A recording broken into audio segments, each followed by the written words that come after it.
I talked to the people that organized the abduction. I'm telling you why they did it. It should not have happened, and it is a violation of international law. I'm going to give you their 6-point plan. Only 24% of Americans support. We have learned nothing from Rumsfeld and Cheney. There's been almost no talk about drugs in the last 48 hours. It's been all about oil. The big issue for the United States is going to be we were once seen as a benevolent superpower, and now we're seen as...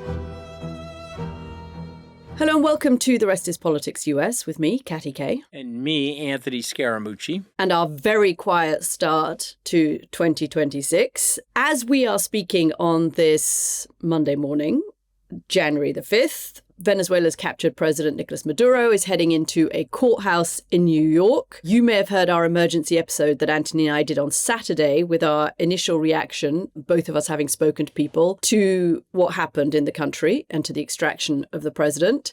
We're going to update you on that because obviously things are moving pretty fast on that. So we'll give you an update on what the situation is now and what people are saying about it and what the chances are for success. Then in the second half of the program, we're going to look at what President Trump is saying about this in the context of other countries. And we will discuss the FAFO doctrine and fill you in on what the FAFO doctrine is. Forget the Monroe doctrine. This is the FAFO doctrine and what it means for the rest of the world. So, Anthony, let's start because you got quite a lot of pushback during our live stream on Saturday from people saying that you were overly positive about what had happened and pointing out that this is in violation of international law and potentially in violation of US law. But actually, I would dispute that. I've spoken to constitutional lawyers and even members of Congress who I think will investigate this and who are coming out and saying he should have consulted Congress. But I think some of them are doing that kind of in anticipation of things going wrong and to be on the right side of things if it goes wrong, which it may do. I think the president has an awful lot of latitude when it comes to US national security. George H.W. Bush did something similar in Panama when he extracted Daniel Noriega in 1989 and got away with it. So I don't think US law is in contention here, but you were being criticized for ignoring the legal implications of America simply going in and extracting a foreign country's president and suggesting that this could be a good thing that President Trump has done. I listened to what you said, and you were saying that you wouldn't have approved of this and that there are a lot of problems that Venezuela could have because of this and that it's not clear that this is going to work. But do you want to respond to those criticisms about the international legality of this? I'm going to maintain my view, and if people don't mind, I'm going to restate it a little. But I also want to point out, if you've been listening to this podcast, nobody listening to this podcast was surprised about the action. We said it was going to happen. We predicted it was going to happen. We explained that they would hit the port and then they would go after Maduro and they would capture him. They offered him the opportunity for asylum. He said no to that. And so now he's here in New York in the court system. But I did say, one, in violation of international law. Two, I would never have sanctioned that. I don't think Harris would have. Biden wouldn't. There are Republican leaders that wouldn't. Because you're in a territory that once you go over into that territory, regime change has not worked for the United States, has not. And we have lots of areas. We can go all the way back to the Vietnam War, certainly Iraq and Afghanistan. And so I would like to focus on what goes on here in the United States and not there. Why did it happen? And could there be some positive externalities of it? I did try to suggest that. But one of the number one reasons why this happened, and I want to push it over to you here in a second, Katty, but it does have to do with the oil. And it does have to do with if that's 17, 18% of the world's known oil reserves, and you add those to the U.S. oil reserves and the Canadian oil reserves, you've now put the U.S. in a geopolitical position on the table, which is more powerful, and it can also change U.S. policy in places like the Middle East, et cetera. People don't want to hear that. That's fine. I wouldn't have done it. I think it was illegal, but I'm telling you why they did it. Okay. And the big issue for the United States is going to be we were once seen as a benevolent superpower, and now we're seen as an aggressor. And the rhetoric around Greenland, I holistically denounce. And I will say this.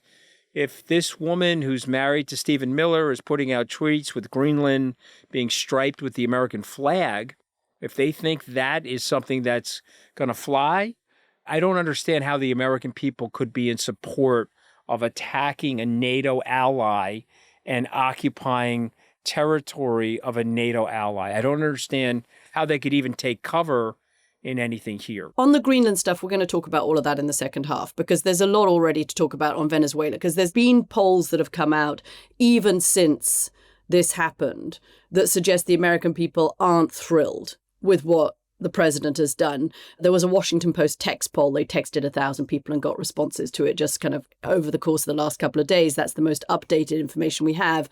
And Americans are split on this mission, which I think is kind of stunning, because usually when you have a successful Delta Force mission that goes very well just militarily, you would tend to have a lot more support for it. The fact that the Americans are split on it, I think, is worrying. Now, that might just point to our split country. But here's the more worrying number for the White House going forward. Only 24% of Americans support the US taking control of Venezuela. And you've had this bizarre situation over the course of the weekend where you've got Donald Trump saying we're going to run it, re-saying we're going to run it last night on Air Force One, while Marco Rubio, his Secretary of State, is trying to equivocate and say, actually, no, this is not about running the country. This is not about regime change. This is about leverage. We're going to use the leverage of an oil blockade to get the results that we want. I think on the oil side of things, it's so worth talking about, because you've got the Wall Street Journal coming out this morning in their editorial saying that President Trump is speaking too much about oil. Remember, he spent a couple of months talking about drugs. There's been almost no talk about drugs in the last 48 hours. It's been all about oil. Trump has said, we want access to the country's oil. And the Wall Street Journal says the problem with that is that it makes, as you just said, it makes this look like a mercenary operation. I mean, this does smack of 2003 when people are saying, are we going to into Iraq because of the oil? I get Marco Rubio in a slightly condescending way, who was on every Sunday show yesterday, was saying people who say that this is like Iraq or Libya are basically idiots and don't understand it. I get it. Venezuela's not Iraq or Libya. It's not Vietnam. It has a long history of democracy. That doesn't mean that when you go into a country and you take out the leadership, that you're not going to have problems. I mean, he seems to be saying because it's not Iraq and Libya, this is going to go smoothly. But my question to you is, what's the plan? Here we are 2.5 days after, as we're recording. Do you think the administration has a clear plan of succession of how this is all going to work? I'll give you the plan, because obviously I talked to the people that organized the abduction. I'll give you the plan. They are going to work with the military. So the opposition leadership does not have the support of the Venezuelan military. Mm-hmm. And so Trump didn't say that in the press conference, but that's the reason why they're not going with the opposition. They went to Delcy Rodriguez and they told her, you can be the person, so therefore it's technically not a regime change. It's the arrest and the removal of a narco-terrorist from your country, but you still have the same government in place. And now the U.S. government is going to try to work with the Venezuelan military, okay, to stabilize the country. And I said this last week and said it 3 weeks ago. The plan is to have a 24 to 30 month stability interim government run by Delcy Rodriguez. Now, her rhetoric was probably a little too hot for Trump last week, which is why he started threatening her, which was, I think, a mistake by the president. I think her rhetoric was choreographed and coordinated because she's now on a balance beam between the Bolivar Communist Party, the people inside the country that want regime change, and their military, right? So that unholy trinity is going to be a very difficult thing for her to manage. Yeah, not a position I would like to find myself in. Correct. So which is why she was. But I have talking to people that have spoken to her directly. She is on board with Rubio's plan. She's on board with Donald Trump's plan, and they're going to try to do this. But remember something, it's not Afghanistan, but they have these groups inside the country called the collectivos, which are armed militia. They're gangs. They're drug traffickers. They've been, by the way, running around Caracas the last couple of days. They have, and they've been installing their own level of power and their own level of authority on various neighborhoods. And these are smuggling networks, Katty, that are still going to exist, and they will obviously fragment out into violence when necessary to serve their monetary interests. And I'm leaving out the Cuban operatives in country, the Russian operatives in country. This is the Iranian operatives in country. This is a complete mess. Another thing Maduro was doing that Trump wanted to stop, he was selling the Chinese oil at a 20% discount, and he was selling it to them in renminbi or gold. Okay, and the whole petrodollar diagram. I don't have to map it out for everybody, but if you want me to, I'm happily map it out. But since Henry Kissinger's doctrine in 1974, the U.S. wants everything run, the most valuable commodity in the world, the U.S. wants priced in U.S. dollars because it forces all the other nations, Katty, to hold U.S. dollars in reserve, which gives the Federal Reserve and the U.S. government a tremendous amount of flexibility to print dollars. So again, I'm trying to tell people what is actually happening and the real politics of it. If you want to get into the ideology of it, of whether or not it should have happened, I'm in general agreement with Alistair. It should not have happened, and it is a violation of international law. If they want to take another step further and go after Greenland, I think you're going to have a dissident community here, a more activated dissident community here. I think you're right that that's the ideology.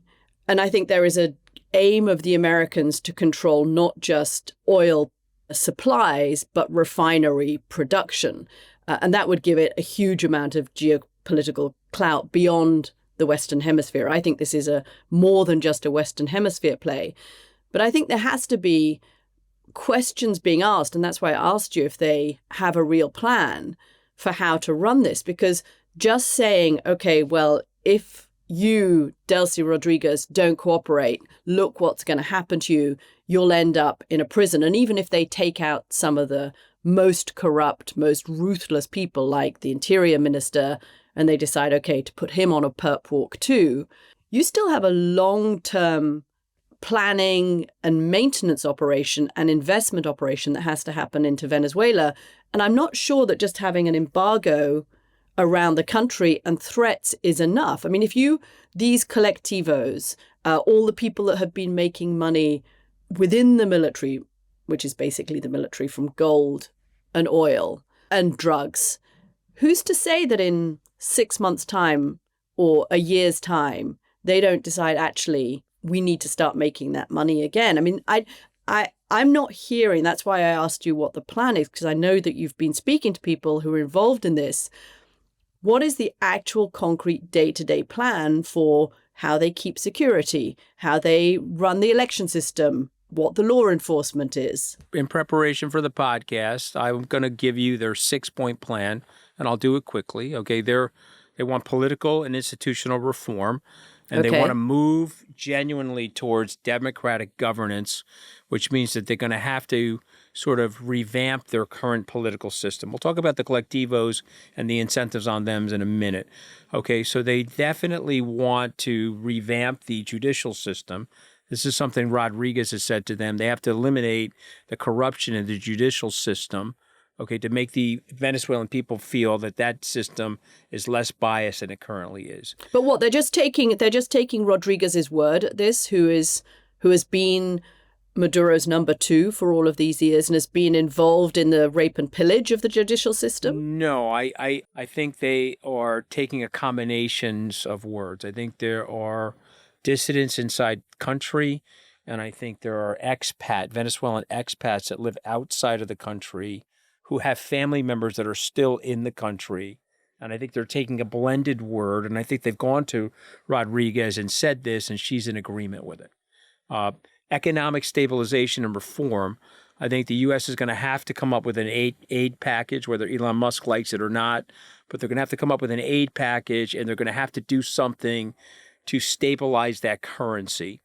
Okay, and so that's a big part of this. This will be U.S. aid going in once the U.S. is confident that they're going to sort of do what the U.S. wants. Okay, and then there's going to be a big push by the U.S. government to push foreign investments like, you say, Chevron, or it could be Royal Dutch Shell, but there'll be a whole group. It won't just be oil, Katty. They need electrical infrastructure. They need communications infrastructure. They need healthcare infrastructure. The healthcare system in Venezuela has flat out failed. 60% of the hospitals in Venezuela have no running water. Okay, just to tell you how dire the whole thing is, okay? A friend of mine I spoke to a Venezuelan economist yesterday about this, and he described this as akin to the Soviet Union post the fall of the Berlin Wall. It's Soviet-level reconstruction that's needed, which is an enormous amount of investment and time and patience from whoever is going to be running this. And I just don't know that America has that level of time and patience and investment in it. I think this is the central problem. This is the problem. You broke it. It's what Colin Powell said about Iraq. If you break it, it's Pottery Barn, right? He said, if you break it, you're going to have to fix it. We don't have the will to fix these things after we break them. And so then the real question is, will the Venezuelans themselves, will the expats, and will the current opposition forces, political and otherwise, inside Venezuela want to fix it? But you did mention something at the beginning that I want to go back to. If you don't incentivize the people that are making money right now off the drugs and the oil to make money in a different or potentially better or more lucrative way, you're going to be in a civil war in Venezuela. Okay, but again, as I've said, I want to remain hopeful for those people, and I want to say prayers for those people. They're one of the richest countries in the world if you look at their mineral resources and you look at the oil and gold, etc. But it's mismanaged, Katty, and have the poorest living standards. I agree with that. No, I mean, I have many Venezuelan friends who will tell you, and that's why I think you're not seeing many tears, obviously, for Maduro going, and you're seeing some optimism. And I'm asking Venezuelan friends, do you feel optimistic now, who have family members there? And they say there's this kind of eerie calm. This one guy said to me, look, my family members are all at the beach this weekend. It's like, nothing has really changed. And he says they don't want to risk being optimistic because things have been so bad for 25 years that it's hard for them to see the light. I think people who are outside of the country, who are not at the moment rushing to say they're going to go back, by the way, they want to wait and see how this turns out. But there is, I think the biggest question is whether, I understand what you say, that Rubio understands the situation well, I'm told. He has a small group. It's not a very big group of people. The bench is not very deep who have been planning for this. But, and I get that this is not analogous to Libya and Iraq and Vietnam. But you take out a leadership, you have to replace it with something. And then you have to think, there's already reports that Venezuelan ships are escaping the blockade. Oil tankers are suddenly kind of getting through that blockade already by turning off their transmitting signals and things.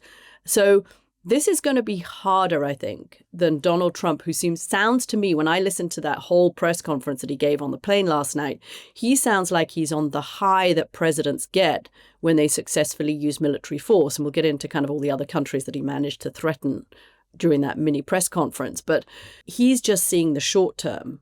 And there's a huge long term.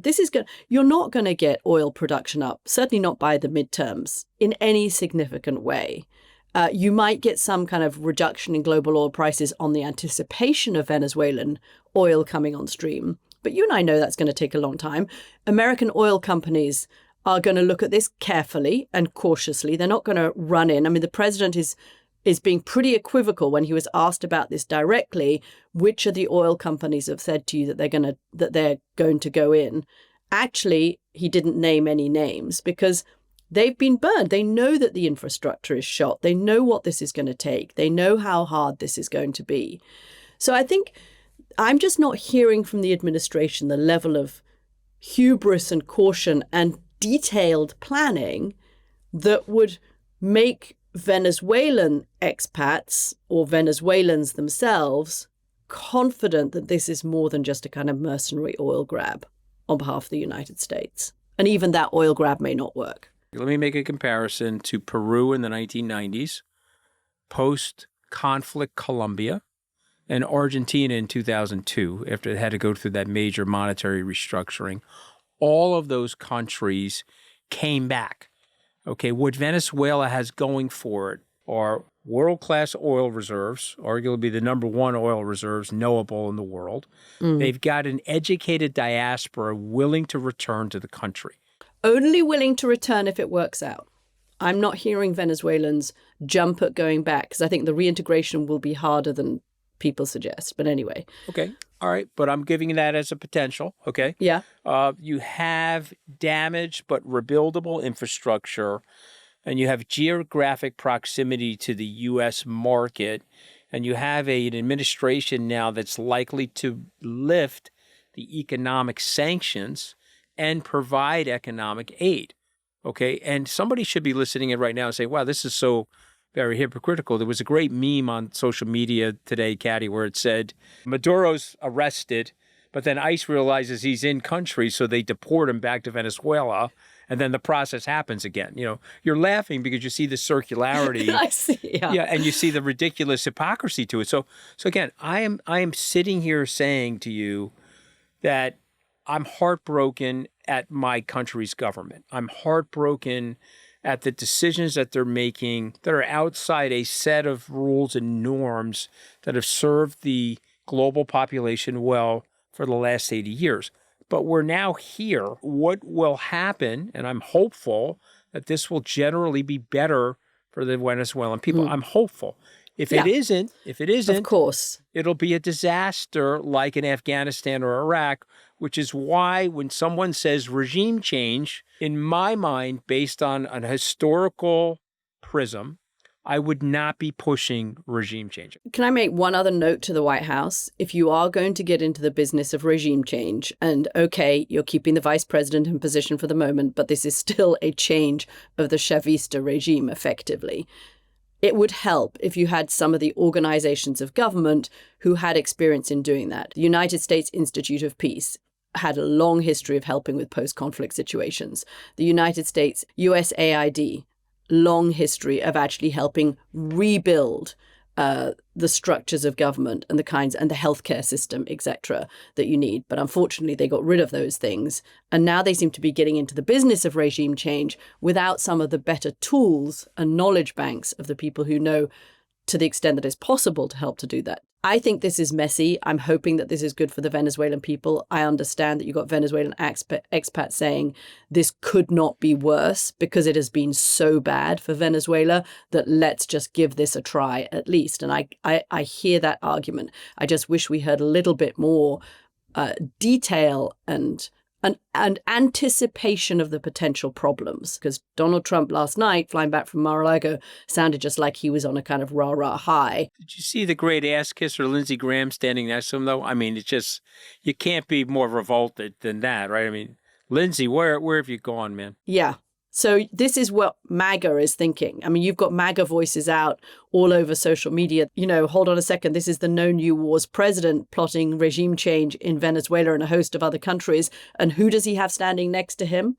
One of the biggest neocons in the administration, Lindsey Graham. We're going to take a quick break, come back and explain what FAFO is.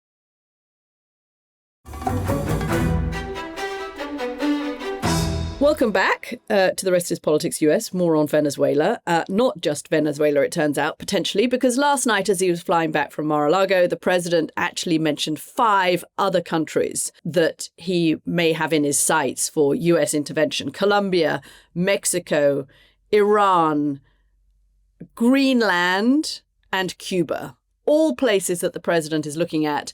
And this, I think, is gives us a hint. The best way of understanding this administration is just to listen to what President Trump says. A few months ago, you might have heard the president say, well, actually, we're going to go after a whole load of other countries, or threaten a whole load of other countries, or say that he hopes that those regimes will fall as well, and think that doesn't really mean anything. I think that after what happened in Iran and the strikes against Iran's nuclear facility, what's happened in Nigeria recently, and now, of course, what's happened in Venezuela, any country and any foreign leader that hears Donald Trump say something and says, OK, I'm going to dismiss this as just trolling the liberals, is probably missing something, because there is a new doctrine, a new term that is going around Washington, D.C. at the moment, coined the FAFO doctrine, the fuck around and find out doctrine. And this is the Donald Trump doctrine. If you mess with us, If you mess with the United States, either when it comes to trade or when it comes to having our resources that you want, or not being pro-American enough, however Donald Trump wants to define that, then you fuck around at your peril, as Nicolas Maduro has found out. So there is this new doctrine in place, which is the FAFO doctrine. It applies particularly, I think, to the Western Hemisphere, but not exclusively, because he did mention Iran last night as well. So do you think Donald Trump is serious when he says and threatens this list of other countries last night? Or is this just him throwing out words? Before I answer that question, I just have to ask a question. When this podcast started in April of 2024, did people think that Katty K would be the more profane of the two podcasts? I'm not being profane. I'm telling you, I didn't think that. I mean, I would have bet against that on Callum. Excuse me. You say more curse words than me. Period.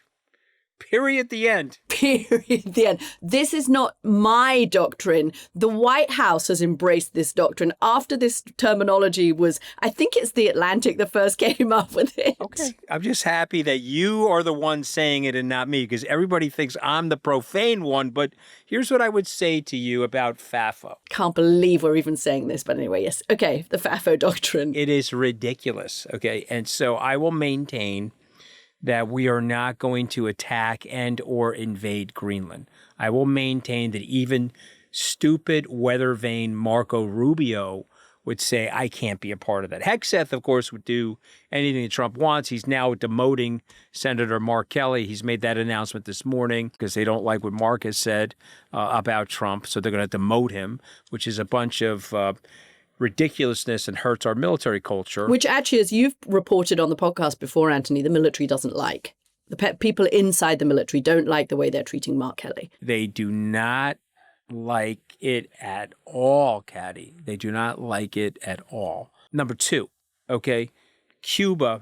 I do think that Rubio would support regime change in Cuba. Support it. He would love it. Okay, yes. So we got to be careful there. And I think the Cubans have got to be thinking about that. And I don't think the Russians are going to help the Cubans because the Russians want that, actually, weirdly, because they think that'll fortify their actions and give them justification to Trump for what's going on in Ukraine and eventually, in their minds, Moldova and others. Okay, this is why this is an unmitigated disaster, by the way.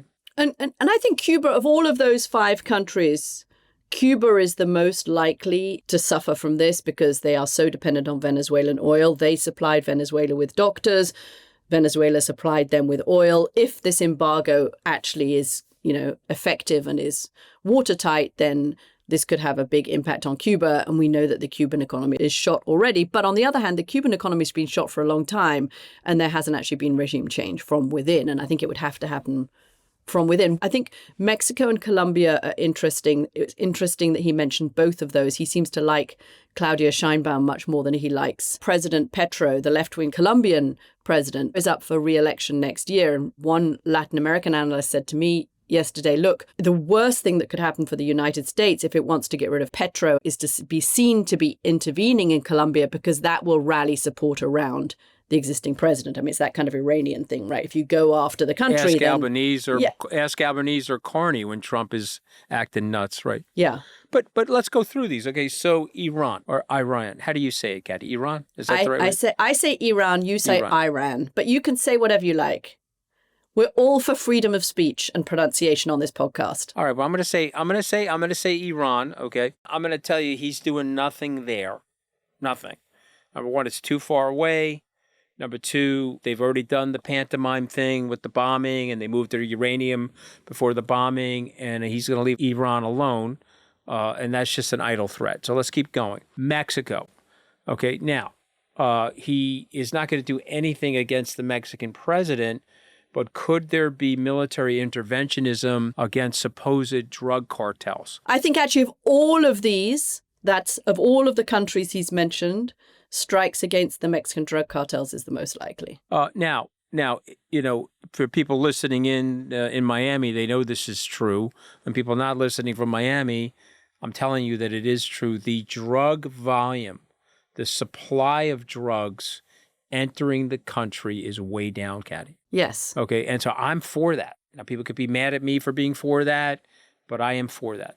You mean you're for striking the drug cartels? Well, no, I'm not for striking the drug cartels, because again, I think that's a violation of the international borders, but I'm for the reduction of drugs entering into the country. I had to just clarify that, because otherwise you're turning into the rest is politics US major neocon striker around the world. I'm against the strikes, but I am for less drugs entering the country. I don't know who would be for more drugs entering their country, especially people that have children. Especially when they cut the cocaine with fentanyl, which ends up to make it more addictive. I mean, this is a disaster, yes. And which ends up killing people, and it makes them more addictive, and the whole thing. So, but that's an argument for not needing to strike the drug cartels, by the way. If the flows coming into America are already declining, striking the drug cartels with kinetic activity would be a bit of an odd choice at this particular moment. But then you don't understand Trump. And I'm not saying you like Katty K. I'm saying a generic you,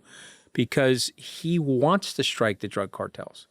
So in his brain, I'm Mr. President and I do things different than other presidents, and past precedent means nothing to me. In fact, past precedent is a bad thing. It was weak. In the Trump doctrine, strength restores order, weakness invites chaos. But what he's missing is that if you do it in a rules-based framework, the way Bush and Reagan did, you could have disagreed with the Libyan strikes in 1986. That was a retaliation for a Libyan bomber in a German disco, if you remember that. And you could disagree with the Noriega arrest, but it was done inside the conformity of a rules-based system. And this is being done arbitrarily, and this is being done capriciously. Now, on your show this morning, Morning Joe, I watched the interview of Chuck Schumer, and Joe should have asked them the following question. So Chuck, you disagree with this. What power, congressional power, do you have to stop this? And if you don't have the congressional power to stop this, what are you going to do as a dissident or an activist to organize against this? And what is the answer to that, Katty?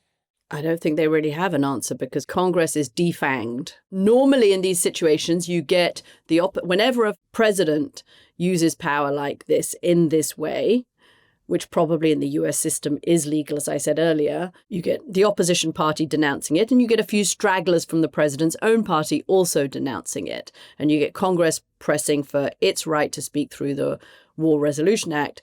But this Congress has been defanged because the Republican Party is defanged. So I don't think they have any power to stop this.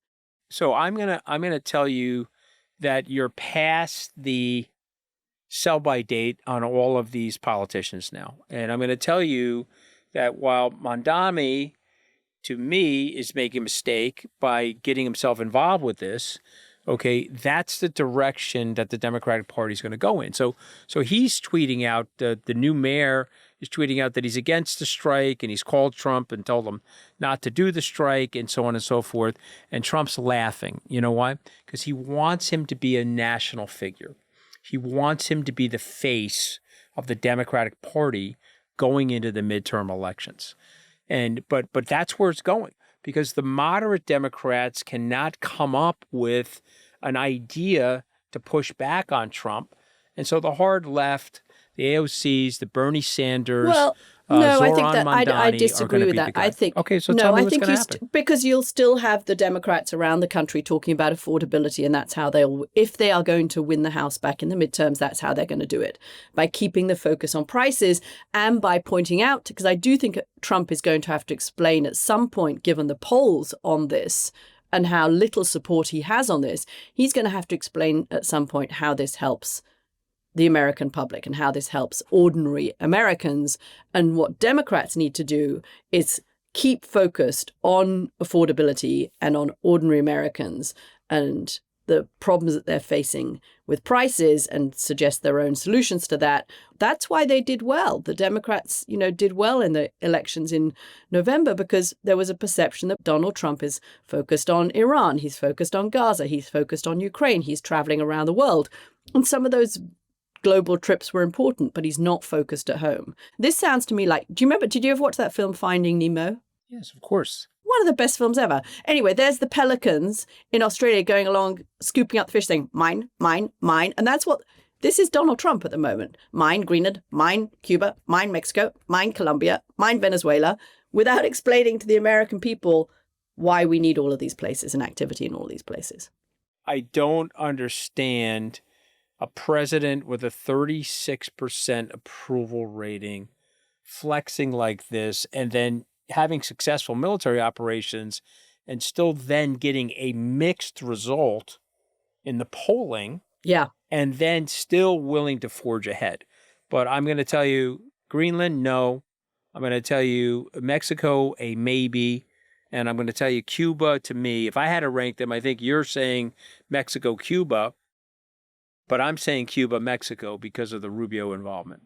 I think they're hoping Cuba does itself. But look, I think whether other countries around the world could just dismiss that list and say he's not really going to do it, it is extraordinary that he's in a position of saying this, and the ripple effects to other countries and how they now assess the United States and this presidency for the next 3 years, I think can't be discounted. Okay, we're going to come to a close, but we are in our bonus episode. Before you promote the Marjorie Taylor Greene, yes, let me ask you this question. We're role-playing now. You're Marco Rubio. I am Delcy Rodriguez, okay, the interim head of Venezuela, okay? Yeah. And I'm calling you and I'm saying, little Marco. Probably not saying that. I'm probably saying big Mar. I'm saying very big Marco. Very big Marco. Do I send the oil to Cuba? Because the people are going to need the energy and they get free oil from us, which is the economy's dilapidated. And little big Marco says what? Do not send the oil to Cuba if you want to stay out of a courtroom in Brooklyn. So don't send the oil.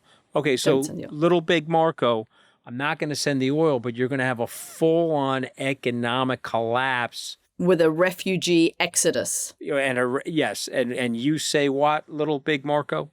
I'll say the full-on economic collapse will lead to regime change and the people will rise up against those wicked socialist dictators and Cuba will become an America-friendly country. The only problem I have is that it's a little hard for me to sell Cuba as an action to Donald Trump because Cuba doesn't have any resources. So Donald Trump will come back and say, I don't actually really care that much about Cuba. And so we have learned nothing from Rumsfeld and Cheney. We've learned nothing. And I think that's the message. Now, go ahead. We're going to talk about Marjorie Taylor Greene, which I think is an important issue. So I think it's a very important issue because, why look, is she so important? If this is Trump's interventionist presidency, it's clearly already grating on parts of his MAGA coalition because they were promised, remember, America first, sort of a much more isolationist second term. So in our bonus episode this Wednesday for our founding members, we're going to go deeper into where those cracks are forming within MAGA around this issue.